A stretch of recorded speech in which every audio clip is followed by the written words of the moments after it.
Ich habe gelernt, dass es ein Schlüssel ist, Glauben anfangen zu entwickeln und es Gott überlassen, dass er Wunder tun kann. Weil ich habe manchmal das Gefühl, Gott liebt es, dass er so mega genial am Schluss so rauskommt. Dass er das Unmögliche wahr machen kann, so viel krasses Zeug wahr werden, dass auch mir selber gar nicht in den Sinn kommt, dass ich noch das Gefühl habe, dass es meine Ausbildung oder das oder dieses oder jenes war oder der gute Entscheid, sondern dass ich selber weiss, es war nur der Glaube.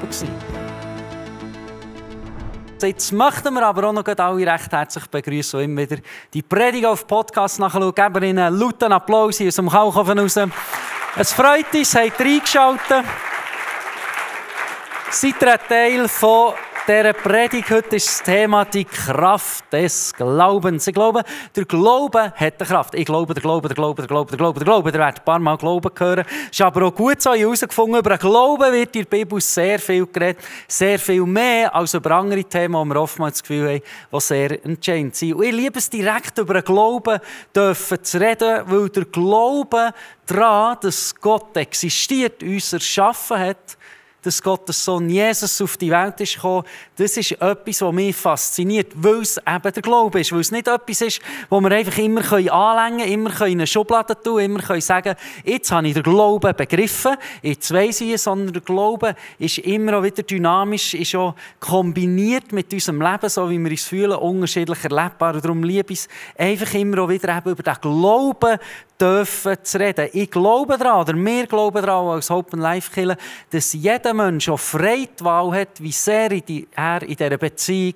mit Gott möchte leben oder wie selbstständig er das Leben will. Wir glauben daran, dass Jesus, Gottes Sohn, vor über 2000 Jahren auf die Welt ist gekommen, dass er den Unterschied macht. Durch den Glauben an ihn ist uns wieder Weg frei zu unserem Vater im Himmel, zu Gott. Wir glauben daran, wie gesagt schon, dass das, was in der Bibel steht, wahr ist. Und der Glaube hat eine Kraft. Der Paulus schreibt es auch so schön im Epheser 1,19. Dort lesen wir: Ich bete, dass ihr erkennen könnt, wie übermächtig groß seine Kraft ist, mit der er in uns, die wir an ihn glauben, wirkt. Und wie wir da lesen, steht, die an ihn glauben, dort wirkt die Kraft.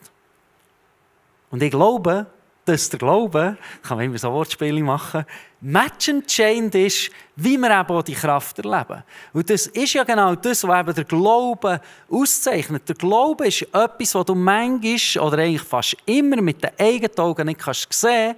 Aber wir lesen auch an einem anderen Ort in der Bibel, wie der Paulus schreibt, dass wir eben einen Glauben haben, der nicht nur auf dem existiert, was wir sehen, sondern auf dem, was wir in der Bibel lesen. Und wir haben vorhin auch in einem Song gesungen, was Gott sagt, ist wahr. Was Gott sagt, dürfen wir glauben. Wir lesen in der Bibel, dass Gott sagt, dass seine Kinder, dass sie die an ihn glauben, werden Einfluss haben in dieser Region oder in dem Land, wo sie leben.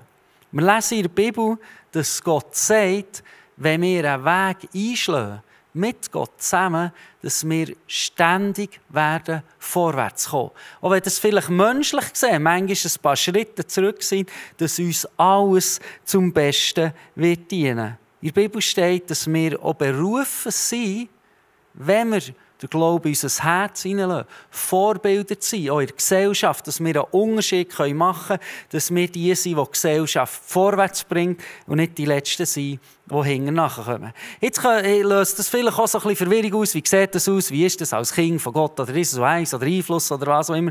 Ich bin überzeugt, wir dürfen lernen, dass es gar nicht so kompliziert ist, sondern dass Gott sagt, wer wir sind, was wir können, was möglich ist, was wir dürfen glauben und wir eben eigentlich wie mit dem nur antworten können, ich glaube. Gott sagt, wir glauben. Und wenn wir anfangen, das Glauben, das in der Bibel steht, dann entwickelt es eine Kraft. Es entwickelt eine Kraft, die ich immer wieder gerne beobachte, wie sich Leute positiv verändern. Sie werden angenehmere Menschen, sie werden beziehungsfähiger, sie werden bessere Mitarbeiter, sie werden bessere Leiter, bessere Vorbilder, weil sie die Beziehung mit Gott pflegen, weil sie ihr Herz auch formen. Darum ist wichtig, dass wir nicht ständig auf der Suche sind, was zwar auch gut ist, Ideen und Visionen zu haben, nach Sachen, die wir glauben können, sondern dass wir auch anfangen, als erstes zu sagen, ich glaube daran, dass das wahr ist, wo Gott sagt, was ich bin. Und das ist das, was wir auch probieren, Sonde für Sonde hier eigentlich aus der Bibel heraus zu predigen. Und natürlich kann das dann auch ganz praktisch werden, ganz praktische Vorstellungen, Ideen, Wünsche vom Leben. Ich kann mich selber an x Geschichten erinnern, wo wir irgendwo zusammengehockt oder ich selber persönliche Vorstellungen hatte, seit ich mit Gott unterwegs bin, was passieren darf, was Gott tun könnte, aber eigentlich war es unmöglich gewesen.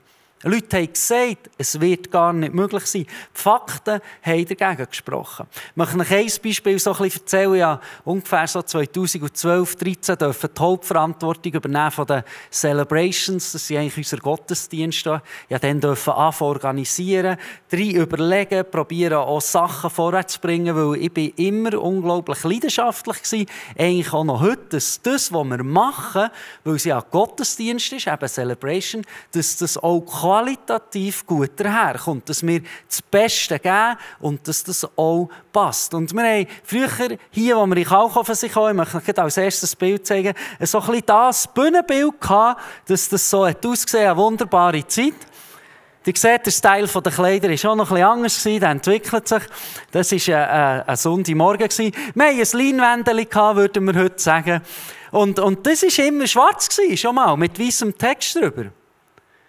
Und die meisten von euch, ich weiss, ihr mögt euch gar nicht an die uralten Zeiten erinnern, wo das noch so war. Aber das war eine Challenge, zu sagen, wir bringen dort hinter die Textchen ein bisschen Bewegung rein. Ein Video, aber dass man dort den Text gleich noch sieht. Das ist nicht so einfach, wie das heute vielleicht ist. Aber was wir vor allem, und das möchte ich euch erzählen, dann haben wir eine nächste Leinwand gehabt, ein paar Jahre später, was unglaubliche Veränderung hat gebracht, ist nachher, können wir weiter hier, der Style hat sich wirklich verändert. Das nächste Bild, das ich euch zeigen möchte, ist ein aktuelles Bild. Und ihr seht, das ist komplett anders. Und wenn man schaut aus diesem Saal raus, ist etwas für mich hier sehr prägnant. Und das ist die wunderbare LED-Wand, die ja einfach so da ist. Und die war schon immer da gewesen. Die hat immer einen Beiz gehört und die haben wir einfach so übernehmen können. Nein, natürlich nicht. Haben wir jetzt gesehen. Eine LED-Wand zu haben, war einer der grössten Träume. Weil wir haben gewusst, du musst nicht immer so neue komische Bühnenbilder designen für die Serie, sondern du kannst einfach ein Slide machen, es sieht gut aus, es sieht auf den Fotos gut aus, du kannst unglaublich kreativ sein, du kannst so geniale Sachen machen. Und ich möchte euch schnell erzählen, wir sind irgendwo in einer Turnhalle, auf Tournee sind wir alle, also wir haben wilde Zeug gemacht. Und dann waren wir immer so leidenschaftlich gewesen, dass wir mit dem Beamer, ich weiss gar nicht, ob die meisten wissen, dass es ein Beamer ist, aber das wäre so ein Lämpchen, das er so würde, oder? Würde leuchten und dann tut das so ein Bild projizieren. Und wenn das jetzt hier bebeamern und hier steht, dann gibt es einen ganz blöden Schatten da drauf. Kennen wir natürlich alle gar nicht, weil wir so eine schöne LED-Wand haben. Aber vielleicht irgendwo, wenn ihr mal an einer Hochzeit seid oder in der Schule, wenn ihr diesen Schatten seht, könnt ihr wieder daran denken. Aber was wollte ich erzählen? Wir waren leidenschaftlich gewesen, eine Leinwand bis an den Boden runterzuhaben. Krasses Ding. Aber weil du ja das nicht kannst, weil du immer den Schatten drauf hast, haben wir das von hinten projiziert. Weil wir eben von einer LED-Wand geträumt haben, die man dann mal bis am Boden kann. Und wir haben so viel probiert und gemacht und da, weil der Beamer hat man aber relativ weit weg von hinten müssen projizieren, dass ich gebäudemässig, das müsste ich eben in allen Menschen abgeklärt haben, ob man den Saal verlängern könnte, also so wie einen komischen Gang machen, wo er über einen Parkplatz so wie einen Gang hat, wo genau die Distanz hat, dass der Beamer von hinten aufgestellt werden für so ein Leinwändchen zu haben, das bis an den Boden runterkommt. Das war die Möglichkeit, die wir das Gefühl hatten, die man machen könnte. Stell dir vor, wir hätten das wirklich bauen und hätten jetzt von hinten zum Gebäude laufen, so ein Ding, und denkst, was ist das genau? Und vor allem könnte dann niemand, oder es wäre ja lustig, wenn die Band hinten durchläuft, dann siehst du so einen Schatten hinten. Aber so weit haben wir gar nicht überlegt. Hauptsache, wir können von hinten bebeamen, ein Leinwändchen bis an den Boden runter. Aber insgeheim haben wir gesagt, wenn wir dann mal ein mega Segen erleben und reich sind als Kirche, wie verrückt, dann können wir so eine LED-Wand kaufen. Und vielleicht der eine, wo wir dann zwar etwa vor Mitte an herhocken können, weil sonst ist es zu nach und dann siehst du alles so verpixelt. Dann haben wir eben ein Wunder erleben. Weil wir Glauben hatten, wir haben immer zueinander gesagt, das weiss ich auch noch im Technikteam, denn wir werden irgendwann eine LED-Wand haben. Spannend, was dort passiert ist, aus diesem Glaube heraus. Wir durften eine Tournee machen, Tschechien, was immer noch war, überall ein bisschen da in Europa. Wir waren verantwortlich für ein paar Kirchen. Und dort haben wir jemanden kennen, der hat uns einen Kontakt gegeben oder hergestellt, direkt zu jemandem, der eben LED-Wangs macht. Und zu einem Preis, das ist noch heute unglaublich. Und durch verschiedene Zufälle oder was auch immer, hat es gepasst, dass wir im 2017, glaube ich, die LED-Wang haben dürfen kommen. Jetzt, wenn wir das so hören, ist es eine schöne Geschichte.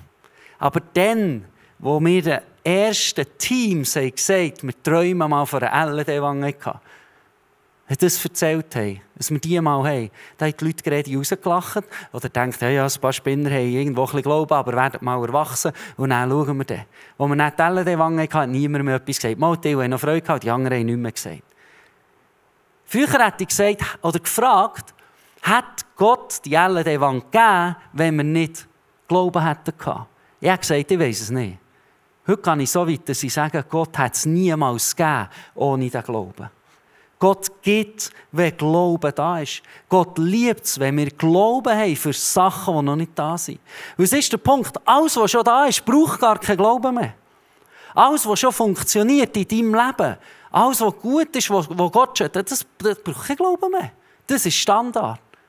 Aber all das, was wir noch gar nicht sehen können, gar nicht wissen, wie es Gott tut, das braucht Glauben.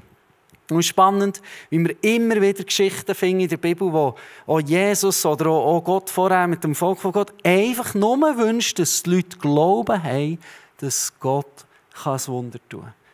Dass er den Unterschied machen kann. Wir lesen eine Geschichte in der Bibel, eine meiner liebsten Geschichten, wo ein Mann zu Jesus kommt und ihn um Hilfe bittet, weil seine eigene Tochter liegt daheim im Sterben. Er kommt und sagt, Jesus, du musst unbedingt kommen, du musst sicher auch gesungen machen, sonst wird es spät sein. Jesus sagt, ich komme mit dir heim in dein Haus zu diesem Mädchen schauen. Unterwegs in das Haus passiert irgendetwas, dass eine Frau Jesus anlenkt und dann stoppt Jesus und sagt, von mir ist eine heilende Kraft ausgegangen. Und nachher will er wissen, wer ist das war. Und nachher lesen wir da viele Zeilen, wie sich Jesus um ein anderes Problem von jemand anderem gekümmert hat. Er hat einen Dialog geführt mit dieser Frau, er hat sie sogar geheilt. Und ich kann mir vorstellen, der Vater ist fast durchgedreht. Er sagt, meine Tochter liegt daheim im Sterben und jetzt kümmert sich Jesus noch um ein anderes Problem. In genau dem Moment, wo Jesus den Dialog abgeschlossen hat mit dieser Frau, ist spannend, wie Leute vom Haus, wo das kranke Mädchen war, sie herkommen. Ich lese euch direkt aus der Bibel, was wir dort lesen. Während Jesus noch mit ihr sprach, traf den Boden vom Haus des Jairus ein mit der Nachricht, deine Tochter ist tot.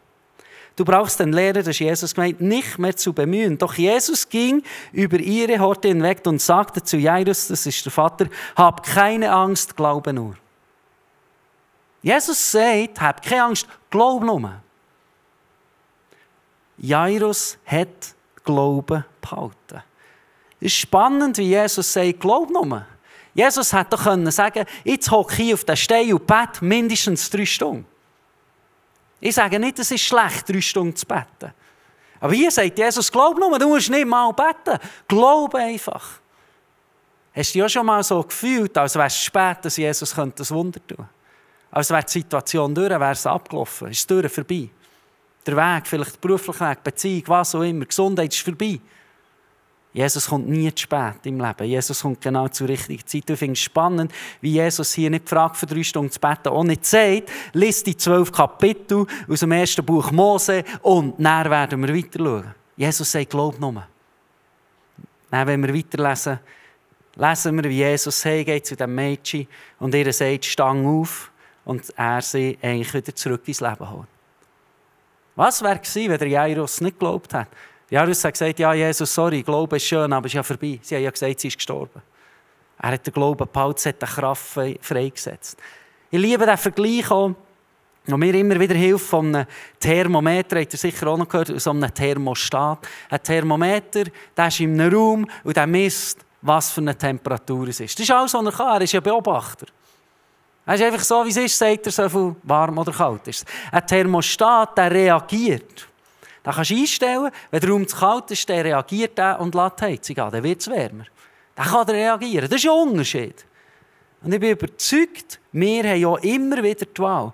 Gehen wir durchs Leben, schauen die Situation an und sagen, gut, so sehen die Fakten aus, das ist gut, das ist so und so. Das wird nicht gut kommen. Ich werde niemals gesungen werden von dem. Ich werde nie gut über mich denken, weil das und das passiert ist. Oder sind wir mehr wie ein Thermostat, der sagt, okay, ich gehe in einen Raum, da ist vielleicht niemand, der mit mir Glauben hat. Die Fakten sprechen total gegen das, aber ich bin die Person, die Glauben hineinbringt. Ich bin die Person, die Veränderung hineinbringt. Und ich weiss das aus eigener Erfahrung, es ist oftmals gar nicht so einfach, weil der Glaube braucht Entscheidung über Sachen, die wir nicht 1:1 sofort erkennen können. Glauben wird spannend, dort, wo es keine Fakten hat. Ich finde es so spannend zu beobachten, wie sich Sachen dann verändern können. Sobald Gott eine Reise fährt, anfangen Situationen sich verändern, dann kommen die Leute schrittweise dazu, weil es könnte ja langsam vielleicht gleich passieren. Es könnte ja sein, Chancen entstehen. Aber ich liebe es, der probieren, Glauben zu entwickeln, der nichts ist. Weil der Glaube kann eine unglaubliche Kraft freisetzen. Ich könnte euch so viele Beispiele sagen. Eins Lieblingsbeispiel von mir war ein mega Projekt. Uns als Team hat genervt, dass es nicht eine Kinderbibel gibt, oder wir haben keine gefunden auf Deutsch, die ein bisschen positiv ist, wo die Kinder nicht Angst haben von Gott, der so zornig ist und also so gesetzlich geschrieben ist. Und dann gibt es ja die Geschichte oder, von diesen 7 fetten Jahren und also guten Jahren und schlechten Jahren, ausgedrückt im Traum von Josef mit den Kühen. Und dann, an jede Kinderbibel, die ich mich erinnere, haben die Kühe so grusig ausgesehen, die Mageren. Sie hatten Albträume von denen als Kind. Die sind dann gekommen. Und so, in der Kinderbibel von uns sind sogar die wunderschön und herzig. Aber es hat ein paar Sachen gehabt, und wir haben gesagt, dass die Figuren der Bibel, wenn wir sie in der Kinderbibel lesen oder auch nachher im Kinderexpress brauchen, dass die nie gleich aussehen. Da ging ewig ein Gestürm. Das ist der Josef, der Jesus der Moses, oder dieses oder jener weiss. Der Moses ist der Gottessohn von Abraham. Nein, ich habe auch nicht das Durcheinander bekommen, weil sie gleich ausgesehen haben. Und dann hat der Josef wieder so einen farbigen Mantel, und dann wieder nicht. Und dann ist das alles gekommen. Dann hat er gesagt, stell dir vor, wenn das alles in einer Linie wäre. Dann dachte ich, wir können ja Glauben probieren zu entwickeln, dass wir das Megaprojekt irgendwo herbringen, weil wir jemanden sehr begabt sind, der sehr gut zeichnen kann, und wir dann ein bisschen Texte schreiben und das vielleicht irgendwo drucken können. Wir haben Glauben probiert aufzubringen. Und ich sage das nicht, für zu sagen, wir sind so ein super Team und dieses und jenes, sondern was kann entstehen, wenn Glauben, dass etwas so positiv bewegt werden kann, was da für eine Kraft kann entstehen. Ich hätte niemals gedacht, dass wir über 1200 so Kinderbibeln schon rausgebracht haben. Hier aus dem Emmental raus. Ich hätte niemals gedacht, dass die Kinderbibel ihren Weg bis nach Asien macht. In ganz spannenden Sprachen übersetzt wird.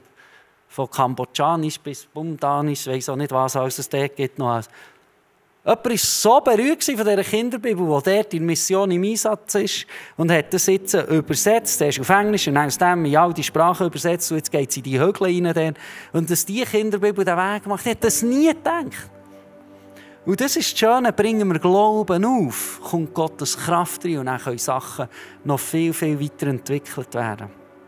Es ist oftmals normal, dass wir im Leben sagen, ich kann nicht. Ich habe nicht die Familie dazu, ich habe die Möglichkeiten nicht dazu. Es ist oftmals leider so, dass wir sagen, es wird nie passieren. Das ist menschlich. Aber probieren wir zu sagen, ich kann. Und streichen es nicht. Probieren wir zu sagen, es wird passieren. Nicht wegen uns. Nicht, weil wir talentiert sind, weil wir die Besten sind, und bla bla, weil wir so viel Bibel lesen, weil wir so viel beten. Nein, nur weil wir glauben. Weil wir es Gott zutrauen, dass er einen Unterschied machen kann. Und ihr könnt denken, Herr super Timon, hast du da ein paar geniale Geschichten irgendwo aus dem Archiv vorgekratzt, wo etwas passiert ist oder euch vorgestellt habt. Ich habe viel Glauben für Sachen im Moment, die null Fakten haben. Meine Frau liebt die Sicht auf die Berge, ich auch irgendwie mehr, weil ich meine Frau liebe und auch ein bisschen älter wird oder was auch immer.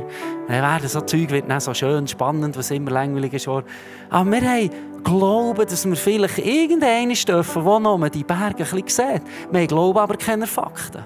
Ich glaube schon jetzt, dass meine 3 Mädchen einen Mann haben, der ihnen hilft. Zu wissen, wer sie sind, der ihnen hilft, immer wieder zu sagen, dass Gott sie liebt. Aber ich habe zum Glück noch keine Fakten, keine Dates und gar nichts, ist gut so. Aber ich habe Glauben. Wäre ja auch blöd, wenn es schon Dates gäbe. Sie sind noch ein bisschen zu jung. Ganz ehrlich, ich habe Glauben, dass ein Durchbruch wird kommen. Und das, was am Sonntagmorgen passiert, ich liebe es, dass dieser Saal hier zu klein ist. Ich habe Glauben für das. Ich glaube, dass wir uns treffen werden an einem anderen Ort, an einem grösseren Ort. An einem Ort, wo noch mehr Menschen zusammenkommen und Gott alle Ehre geben, Gott anbeten. Ich habe für so viel Glauben, wo noch nichts da ist.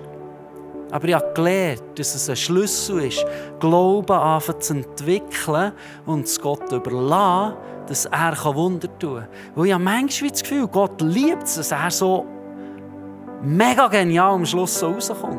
Dass er das Unmögliche wahr machen, so viel krasses Zeug wahr werden, dass auch mir selber gar nicht in den Sinn kommt, dass ich noch das Gefühl habe, dass es meine Ausbildung oder das oder dieses oder jenes war oder der gute Entscheid, sondern dass ich selber weiss, es war nur der Glaube. Der Glaube, der Gottes Hang bewegt hat. Der König, der Pastor von unserer Kirche und ich haben davon geträumt, dass wir im deutschsprachigen Raum etwas zusammenbringen können, etwas bewegen können. Wir sehen, durch das kommen auch ganz geniale Guest-Speakers hierher, die dann für TBN Deutsch irgendwo einen Auftrag haben, können Sachen filmen. Auch heute Abend ist das Team losgefahren ins Wuppertal auf Deutschland zum breitesten Pastor. Wenn ihr ihn noch nicht kennt, dem könnt ihr nachfolgen auf Instagram. Da wird euer Telefon breiter, weil der ist wirklich so viel breit, der ist so viel parat. Und der macht so eine geniale Arbeit in Deutschland und in Wuppertal. Sie werden nachher, morgen und am Dienstag geniale Clips drehen. Wir haben Glauben gehabt, dass wir irgendwo Teil sein von etwas Kleinem, das so geniale Sachen herausgeben kann. Dass wir jetzt einen YouTube-Channel haben, TBN Deutsch, wo jeden Tag ein Video rauskommt unter der Woche. So viele Leute ermutigt werden, ist 10-mal mehr, als wir uns jemals hätten vorstellen können. Aber der Glaube oder die Basis hat es gebraucht, da bin ich überzeugt. So viel wird im christlichen Glauben darüber geredet. Darf ich das nicht? Wie muss ich das? Social Media, ich muss mich verhalten. Wie bin ich ein guter Christ, wenn ich das mache? Wie ist der perfekte Beziehungsweg für Gott zu ehren? Und all? Das sind alles geniale Fragen. Aber wenn wir in die Bibel schauen, ist etwas unglaublich zentral, dass wir es Gott zutrauen. Und über das reden gar nicht so viel. Lieber über alles andere. Aber einen christlichen Glauben zu haben, der morgen aufsteht und sagt, Gott, ich glaube daran, dass heute Unmögliches passieren kann, das braucht Mut. Das ist nicht ein Regelbüchlein, das braucht Vertrauen in Sachen, die wir noch nicht sehen. Ich möchte schließen, Hebräer 11,6, wie steht, ihr seht also, dass es unmöglich ist, ohne Glauben Gott zu gefallen. Und wer zu ihm kommen möchte, muss glauben, dass Gott existiert und dass er die ihn aufrichtig suchen, belohnt. Wunderschön geschrieben, Hebräer 11,6. Gott liebt es, wenn wir es ihm zutrauen. Und die ihn glauben, daran glauben, dass er existiert, daran glauben, dass er alles in seinen Händen hat, die wird er belohnen. Und ich würde es lieben, wenn ihr einen mutigen Schritt machen könnt heute Abend und anfangen zu sagen, es wird passieren. Anfangen zu sagen, ich kann. Wegen Gottes Hilfe. Und ich bin überzeugt, wir werden staunen, was Gott alles in Zukunft bewegen kann.